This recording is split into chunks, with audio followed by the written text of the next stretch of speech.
Hello everyone, and welcome to Delft Stack.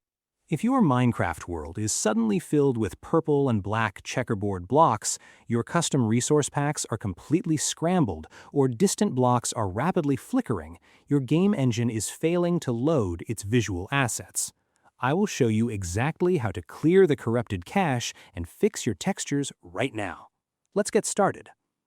First, if you are playing the Java edition and certain blocks have randomly turned into the infamous purple and black missing textures, you do not need to restart your game.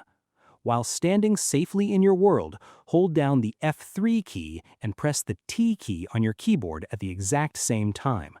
Your screen will briefly freeze and display a red Mojang loading screen.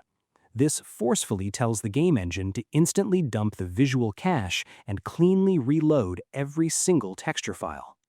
Next, if your entire game looks completely glitched, invisible, or severely distorted, the custom texture pack you recently downloaded is either outdated or incompatible with your current version. Press the Escape key, click on Options, and open your Resource Packs menu. Click the arrow on your currently active custom packs to move them back over to the Available column, ensuring that only the default pack is active. Click Done to revert to the vanilla game textures and verify if that specific third-party download was causing the visual corruption.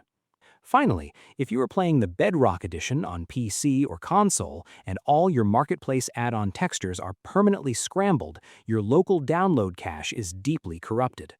From the main Minecraft menu, open your settings, scroll down the left sidebar, and click on the Storage tab. Click on the Cached Data option to expand it. Explicitly select any corrupted temporary files or resource packs stored here and click the Delete button. Restart your game to force your client to cleanly download fresh, uncorrupted texture files directly from the official servers. I hope you found this guide helpful. Please like, share, and subscribe for more gaming tutorials. Thanks for watching.